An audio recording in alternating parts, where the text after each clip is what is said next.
মোৰ final mutton rezala ready হৈ গ'ল। চাওক কি ধুনীয়া হৈছে কালাৰটো, একদম লাইট কালাৰ হৈছে। যিহেতু মই হালধি জলকীয়া মানে চিলি পাউডাৰ একো ইউজ কৰা নাই, মানে ধুনীয়া হোৱাইট হৈছে একেবাৰে। দেখিছেনে? তোমালোকে ঘৰত বনাই এবাৰ ট্ৰাই কৰি চাব আৰু মোক কমেণ্ট বক্সত কমেণ্ট কৰি জনাব। আৰু যিসকলে মোৰ চেনেলটো ছাবস্ক্ৰাইব কৰা নাই, প্লিজ ছাবস্ক্ৰাইব কৰি ল'ব। ধন্যবাদ। হেল্ল' ফ্ৰেণ্ডছ, কি খবৰ? মই সংগীতাৰ পুনৰ মোৰ চেনেললৈ আকৌ এবাৰ আপোনালোকক বহুত স্বাগতম কৰিলোঁ। আজি বনাম মাটন, সেইকাৰণে মই মাটনখিনি আগতে দেখাই লৈছোঁ। ইয়াত মই লৈছোঁ মাটন 1 কেজি আৰু মাটনৰ কি বনাম আজি? মাটন ৰেজালা। কাৰণ মই মাটনৰ বহুত ৰেচিপি দিছোঁ আপোনালোকক, আৰু আজি একদম এটা বেলেগ ইউনিক ৰেচিপি দিম। সেইটো হ'ল mutton rezala in my own style.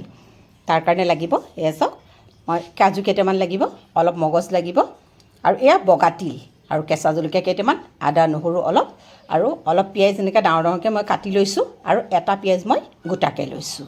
চ' বাকী প্ৰচেছিংখিনি আপোনালোকক দেখাই গৈ থাকিম। চ' মোৰ মাটন ৰেজালাৰ কাৰণে এতিয়া নেক্সট ষ্টেপটো হ'ব, প্ৰথম ষ্টেপখিনি মই আপোনালোকক দেখালোঁ মোক কি লাগিব। নেক্সট ষ্টেপটো হ'ব মোৰ এয়া পিঁয়াজখিনি যে মই এনেকৈ কাটি থৈছিলোঁ, সেইখিনি ভালকৈ বইল কৰি ল'ব লাগিব।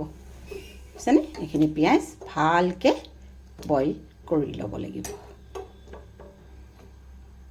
নেক্সট ষ্টেপ, মই এনেকৈ পিঁয়াজখিনি বইল কৰি মই এতিয়া এয়া আদা নহৰু কেঁচা জলকীয়া বগা তিল আৰু মগজ একেলগত যে থৈ দিছিলোঁ দেখিছিলে, সেইখিনি এতিয়া মই ভালদৰে পেষ্ট কৰি ল'ম।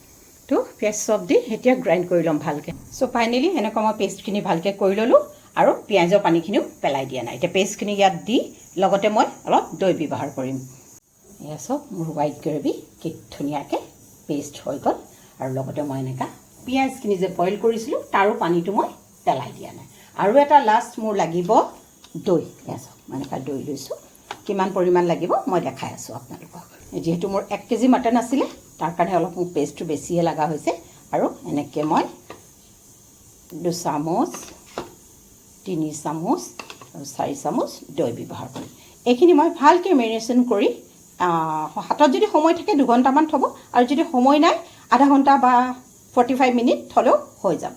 মেৰিনেশ্যন কমপ্লিট হৈ গ'ল মোৰ। এয়া চাওক ভালকৈ মই একদম হাতেদি মিক্স কৰিলোঁ দৈ। সেইখিনি মই নেদেখালোঁ আৰু আপোনালোকক, বেছি যিহেতু দীঘল হৈ যায়।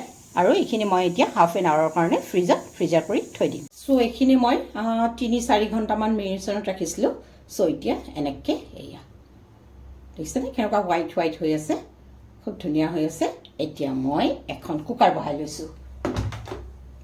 লৈছোঁ। তাতে মই ব্যৱহাৰ কৰিম এয়া ঘি, অলপ ঘি দিম আৰু অলপ ৰিফাইন দিম।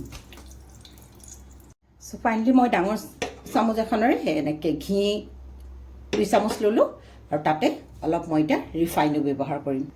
লগতে অলপ ৰিফাইন দি দিলোঁ। ৰিফাইনখিনি গৰম হোৱাৰ পিছত মই এতিয়া এয়া গৰম মছলা ব্যৱহাৰ কৰিম। দেখিছেনে? এতিয়া পিঁয়াজখিনি দিয়াৰ পিছত এতিয়া মই এয়া মাটনখিনিও লগতে দি দিম। চ' এতিয়া এয়া এনেকৈ ভালকৈ উতলি আছে। ইয়াত মই যিখিনি বেছিক মছলা লাগে মাংসত, এনেকৈ মই জিৰা 1 চামুচ দিলোঁ, ধনিয়া 1 চামুচ দিছোঁ।